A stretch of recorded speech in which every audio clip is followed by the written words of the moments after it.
ಕಾರ್ತಿಕ ಮಾಸದ ಕೃಷ್ಣ ಪಕ್ಷದ ಚತುರ್ದಶಿ ತಿಥಿಯಂದು ನರಕ ಚತುರ್ದಶಿ ಆಚರಿಸ್ತಾರೆ. ಚತುರ್ದಶಿ ಎಂಬ ಹೆಸರು ಹೇಗೆ ಬಂತಪ್ಪ ಅಂದ್ರೆ, ಅಮಾವಾಸ್ಯೆಯ ಹಿಂದೆ ಬರುವಂತಹ 14 ದಿನ ಅಂದ್ರೆ ಅಮಾವಾಸ್ಯೆಯ ಹಿಂದಿನ ದಿನ ಇದನ್ನ ಚತುರ್ದಶಿ ಎನ್ನುತ್ತಾರೆ.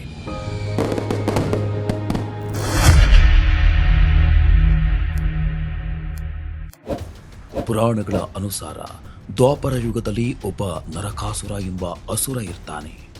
ಈತನು ಬೇರೆ ಬೇರೆ ಪ್ರಾಂತ್ಯದ ರಾಜರುಗಳ ಹೆಣ್ಣು ಮಕ್ಕಳನ್ನ ಅಂದರೆ ಯುವರಾಣಿಯರನ್ನ ಅಪಹರಿಸಿ ಇಟ್ಟಿರುತ್ತಾನೆ.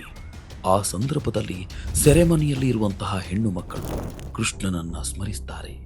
ಹೇ ಕೃಷ್ಣ, ನಮ್ಮನ್ನೆಲ್ಲ ಈ ಬಂಧನದಿಂದ ಮುಕ್ತಿ ಮಾಡಿ ಎಂದು ಬೇಡಿಕೊಂಡಾಗ ಎಲ್ಲರ ರಕ್ಷಕನೂ ಹಾಗೂ ಪಾಲಕನೂ ಆದ ಭಗವಂತ ಶ್ರೀಕೃಷ್ಣನು ಗರುಡಾರೂಢನಾಗಿ ಎಲ್ಲ ಕನ್ಯೆಯರ ಇಚ್ಛೆಯಂತೆ ನರಕಾಸುರ ಎಂಬ ಅಸುರನ ವಧೆ ಮಾಡಿ ಅವರನ್ನೆಲ್ಲ ಬಂಧಮುಕ್ತಗೊಳಿಸ್ತಾನೆ. ಈ ಚತುರ್ದಶಿ ದಿನದಂದು ನರಕಾಸುರನ ವಧೆ ಮಾಡಿದ್ರಿಂದ ನರಕ ಚತುರ್ದಶಿ ಎಂಬ ಹೆಸರು ಬಂದಿತು. ಸೆರೆಮನೆಯಿಂದ ಹೊರಬಂದ ರಾಜಕುಮಾರಿಯರು ಕೃಷ್ಣನನ್ನ, ನಾವಿಷ್ಟು ಸಮಯ ಈ ಅಸುರನ ಸೆರೆಮನೆಯಲ್ಲಿದ್ದೇವೆ, ಈಗ ನಮ್ಮನ್ನ ಪ್ರಪಂಚ ಅನುಮಾನಿಸುತ್ತದೆ ಹಾಗೂ ನಮ್ಮನ್ನ ಯಾರು ವಿವಾಹವಾಗ್ತಾರೆ, ದಯಮಾಡಿ ನೀವೇ ನಮ್ಮನ್ನ ವರಿಸಬೇಕೆಂದು ಬೇಡಿಕೊಳ್ಳುತ್ತಾರೆ.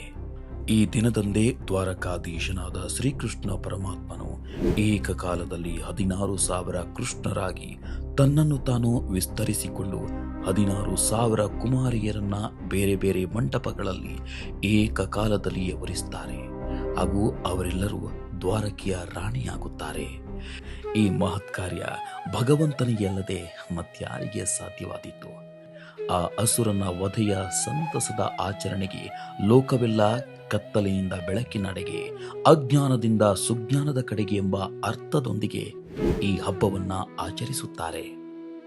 ಮತ್ತೊಂದು ವಿಚಾರ, ನರಕ ಚತುರ್ದಶಿಯನ್ನು ಯಮ ಚತುರ್ದಶಿ ಅಂತಾನೂ ಕರೀತಾರೆ.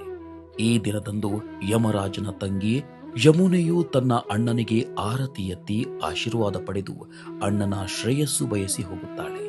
ಈ ಶುಭ ದಿನದಂದು ಮನೆಯಲ್ಲಿ ಯಮರಾಜನ ಹೆಸರಿನಲ್ಲಿ ಎಳ್ಳಿನ ದೀಪವಿಟ್ಟು ಹಸುವಿನ ತುಪ್ಪದೊಂದಿಗೆ ಮತ್ತೊಂದು ದೀಪವನ್ನ ಬೆಳಗಬೇಕು. ತೈಲ ದೀಪ ಅಂದ್ರೆ ಎಳ್ಳೆಣ್ಣೆ ದೀಪವನ್ನ ಪಾಪ ಕ್ಷಯದ ದೀಪ ಎಂದು ಕರೆಯುತ್ತಾರೆ. ಇದರಿಂದ ಮನೆಯಲ್ಲಿ ಘಟಿಸಬಹುದಾದಂತಹ ಅಕಾಲಿಕ ಮೃತ್ಯುವಿನಿಂದ ಮುಕ್ತಿ ಪಡೆಯಬಹುದು ಹಾಗೂ ಯಾರೆಲ್ಲ ಈ ದೀಪದ ದರ್ಶನ ಮಾಡುತ್ತಾರೋ ಅವರು ಅಕಾಲಿಕ ಮೃತ್ಯುವಿನಿಂದ ಪಾರಾಗುತ್ತಾರೆ.